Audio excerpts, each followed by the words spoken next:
আজ আমরা কথা বলবো পশ্চিম এশিয়ার এমন এক দেশ সম্পর্কে যা আন্তর্জাতিক রাজনীতিতে সবসময় চর্চার কেন্দ্রে থাকে। হ্যাঁ, আমরা কথা বলছি ইরান সম্পর্কে। উইকিপিডিয়ার তথ্য অনুযায়ী দেশটির আয়তন 16,48,195 বর্গ কিলোমিটার, যা আয়তনে প্রায় 11টি বাংলাদেশের সমান। 2026 সালের হিসাব অনুযায়ী বর্তমানে দেশটির জনসংখ্যা প্রায় 9,24,00,000-এর বেশি। আয়তনের বিচারে এই দেশটি মধ্যপ্রাচ্যের দ্বিতীয় বৃহত্তম রাষ্ট্র, যার প্রথম স্থানে রয়েছে সৌদি আরব। এর ভৌগোলিক অবস্থান এতটাই গুরুত্বপূর্ণ যে একে বলা হয় ইউরেশিয়ার কেন্দ্র।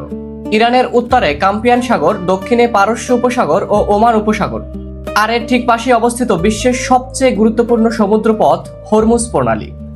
এই ভৌগোলিকগত অবস্থানের কারণেই ইরান বিশ্ব রাজনীতিতে এতটাই তাৎপর্যপূর্ণ।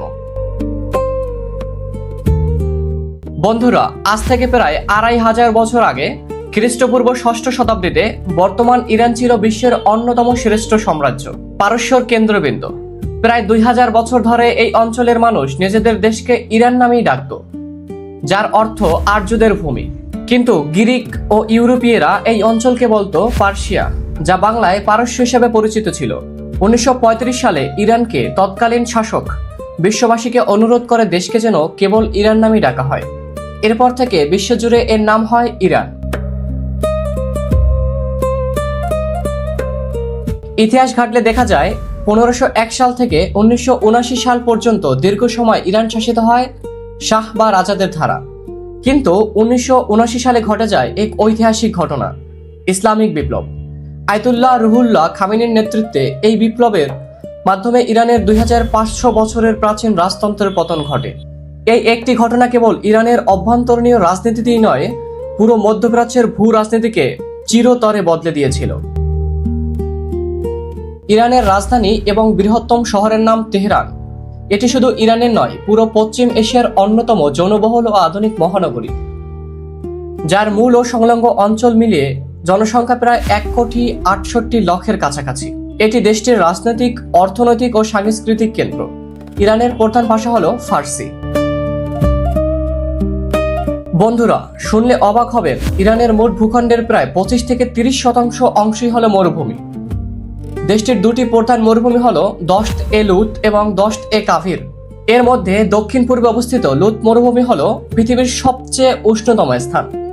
মার্কিন মহাকাশ সংস্থা নাসার তথ্য অনুযায়ী এখানে সর্বোচ্চ তাপমাত্রা 70.7 ডিগ্রি সেলসিয়াস পর্যন্ত রেকর্ড করা হয়েছিল, যা পৃথিবীর ইতিহাসে সর্বোচ্চ ভূপৃষ্ঠের তাপমাত্রা। এখানে বছরের পর বছর কোনো বৃষ্টি হয় না, কোনো গাছপালা বা জীববৈচিত্র্য নেই। অন্যদিকে দশত-এ কাভির মরুভূমির মাটির লবণের পরিমাণ এত বেশি যে সেখানে কোনো কৃষিকাজ করা সম্ভব হয় না। মরুভূমি প্রধান দেশ হলেও ইরানের অর্থনীতিতে কৃষি খাতের অবদান কিন্তু কম নয়। দেশটির প্রায় 17 থেকে 20% মানুষ কৃষির ওপর নির্ভরশীল। তবে পানির সংকট ও পশ্চিমা নিষেধাজ্ঞার কারণে কৃষকরা বেশ সমস্যায় পড়েন। এখানে মূলত বিশ্ববিখ্যাত জাফরান, পেস্তা বাদাম, খেজুর, আঙুর ও গম উৎপাদিত হয়। পানির অভাব মেটাতে প্রাচীন ইরানিরা মাটির নিচে এক জটিল সেচ ব্যবস্থা তৈরি করেছিল, যা কানাত নামে পরিচিত। মরুভূমিতে চাষাবাদ ও খাবার পানির জন্য এটি ছিল প্রাচীন পৃথিবীর এক অসাধারণ প্রকৌশল বিদ্যা। আর বর্তমানে ইরান খরা কাটাতে আধুনিক ক্লাউড সিডিং বা কৃত্রিম বৃষ্টিপাত প্রযুক্তি ব্যবহার করছে। প্রাকৃতিক সম্পদে ইরান অত্যন্ত ধনী। দেশটির মাটির নিচে রয়েছে খনিজ তেল ও প্রাকৃতিক গ্যাসের এক বিশাল ভান্ডার। এছাড়াও লোহা, তামা, সোনা, দস্তা, সীসা এবং পারমাণবিক শক্তির মূল উৎপাদন ইউরেনিয়ামের প্রচুর মজুত রয়েছে এখানে। এবার আসা যাক ইরানের আসল ক্ষমতার উৎসে, যা নিয়ে পশ্চিমা বিশ্ব সবসময় তটস্থ থাকে।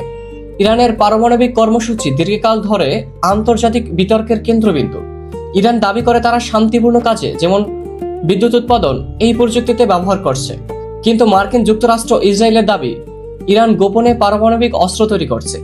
আন্তর্জাতিক পরমাণু শক্তি সংস্থা IAEA এর তথ্য মতে ইরান 60% পর্যন্ত বিশুদ্ধ ইউরেনিয়াম মজুত করেছে, যা সামরিক গ্রেডের বা পরমাণু বোমা তৈরির খুব কাছাকাছি। পাশাপাশি ইরানের হাতে রয়েছে হরমুজ প্রণালীর নিয়ন্ত্রণ।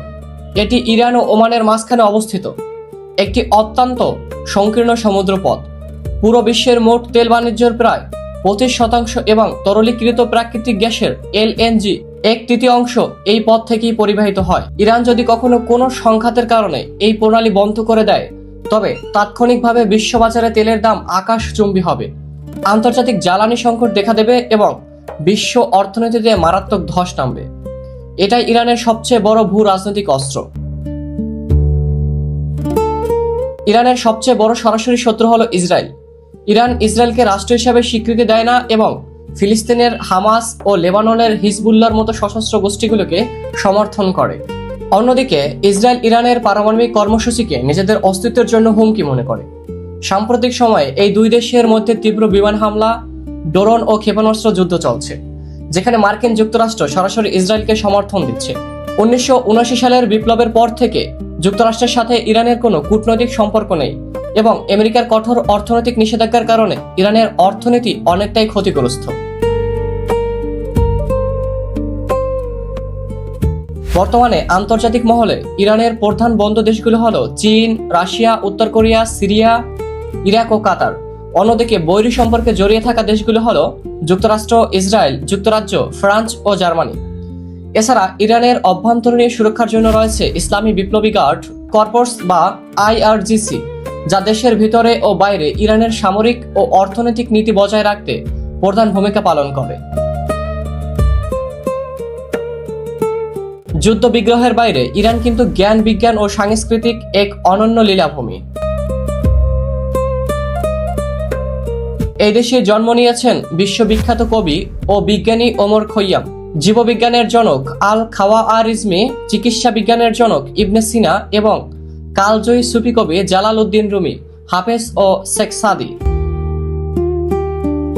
অর্থনৈতিক দিক থেকে ইরানের নিজস্ব কিছু বড় ব্র্যান্ড রয়েছে, যেমন গাড়ি নির্মাতা প্রতিষ্ঠান আইকিও, সাইপা এবং ই-কমার্স সাইট ডিজিকাল। ইরানের মুদ্রা হলো রিয়াল, তবে দৈনন্দিন কেনাকাটায় তারা তোমান ব্যবহার করছে, যা 1 তোমান সমান 10 রিয়াল। আন্তর্জাতিক নিষেধাজ্ঞার কারণে ইরানি রিয়ালের মান বর্তমানে বিশ্বে বেশ দুর্বল।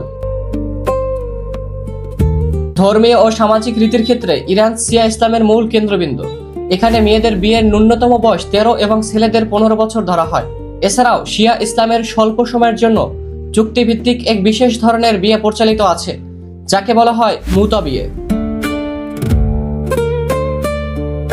বন্ধুরা, সবশেষে বলা যায়, ইরান কেবল মরুভূমি বা যুদ্ধের দেশ নয়, এটি এক অপরূপ সুন্দর এবং ঐতিহাসিকভাবে সমৃদ্ধ রাষ্ট্র।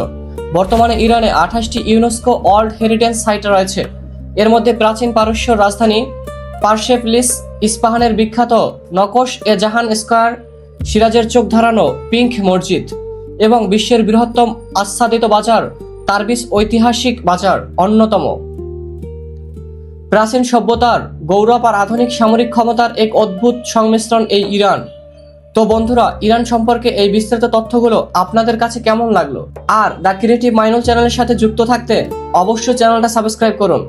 দেখা হচ্ছে নতুন কোনো ভিডিওতে। সে পর্যন্ত সকলে সুস্থ থাকুন, ভালো থাকুন। আল্লাহ হাফেজ।